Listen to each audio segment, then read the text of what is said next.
Do you struggle with this too? You have an amazing hoard to keep safe, but your designated guardian dragon keeps running away. Then you try to replace it with a raccoon, but it's not scary enough for the bandits? Then this is the right place for you, my friend, because today we're talking spooky. Spooky financial security, that is.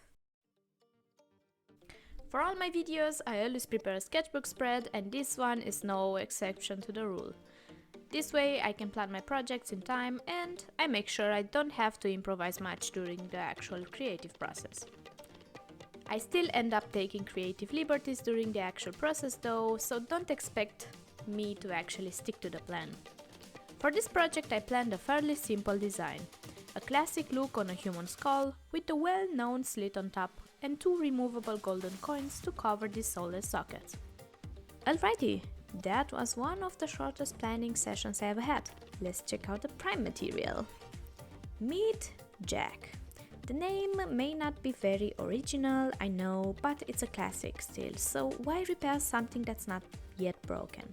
You can get your own Jack or Peter or Stacy or Violet, however you mean to call your skull, from the amazing place called the internet or stores, mostly around Halloween.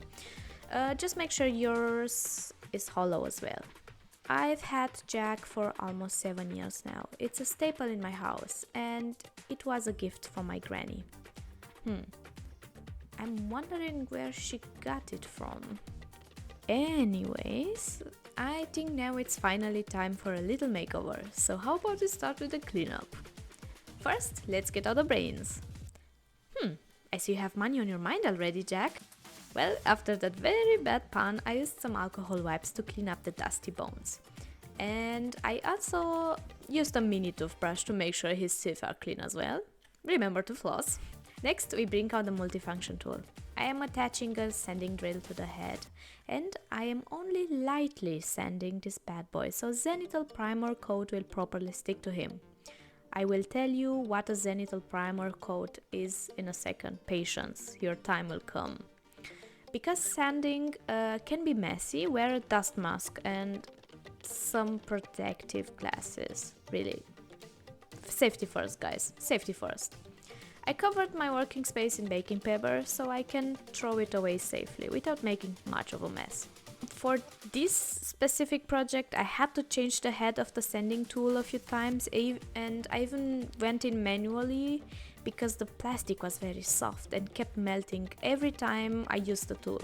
Which is fine, sometimes we have to improvise, but remember to test it first maybe. Once you roughened up the surface of your skull so it's grippy enough for your paint, it's time for my favorite part, the dangerous one. Ready, pigeon? To actually be able to insert money into the skull, I would need some type of slit for them to go into. So I took out my multifunctional tool, changed its head to a saw, and I got to work. I hope this won't give you a headache, Jack. Not much of a talker, huh? Well, alright, here it comes then. Of course, I marked the part I wanted to cut out of the plastic, because I'm not yet good enough at freehanding. Because of the plastic fumes that are produced in the cutting process, make sure to do this outside or in a very, very well ventilated room. If you remember the beginning of the video, I showed that I'd put 2 clasps on the side of the skull to be able to secure that top part. While sanding and cutting out the slit on top, I realized how soft the plastic actually is, and I decided against it. After that amazing change of plans, something you'll see here a lot, I cleaned the baking paper with a wet towel. That way I can reuse this specific one over and over again before actually throwing it away. I added a bit of wear and tear to the skull with a multifunctional tool, like I said before. The first spiky tool I used, or at least tried to use, didn't make a dent big enough, so I had to reverse back to my old trusty saw that I used to cut the slit on top of the skull. When adding marks and scratches to the skull, you don't want to go too deep. If the plastic is thin or soft like this, you might damage the bony boy forever and also his ability to hold your treasures. A cracked skull is never good, guys. Keep that in mind. Ooh, lost a tooth. I'll have that and the rest of them for later. Yoink! Now I can finally bribe the tooth fairy. I sacrificed 2 coins from the fairy deal, and with a magic handshake I got 2 buttons.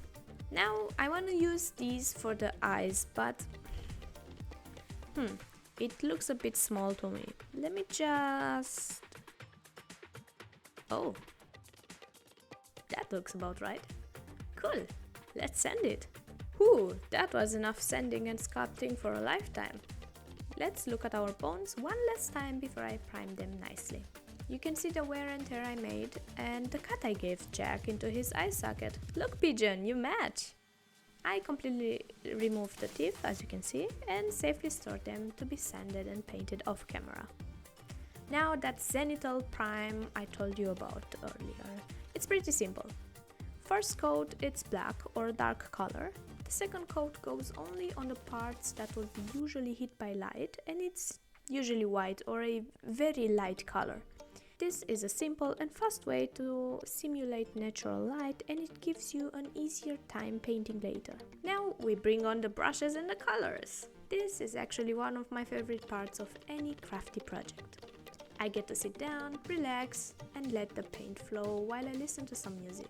It feels like meditation sometimes, so if you ever feel a bit down or just need to relax, try drawing, doodling, or painting something.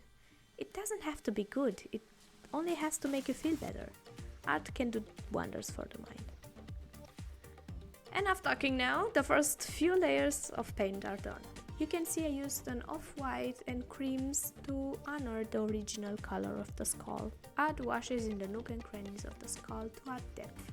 After adding washes to give the skull an old muddy look, I also made sure to paint all the scratches and weathering into a deep brown. All the colors I used are in the description in case you want to replicate this. After finishing the teeth of camera, I also finished the 2 golden coins. Not my best work, but we have to work with what we have. Alrighty, let's make a bet. If I flip bones, you get to see the finished results. If not, you have to like and subscribe. You have to like anyways.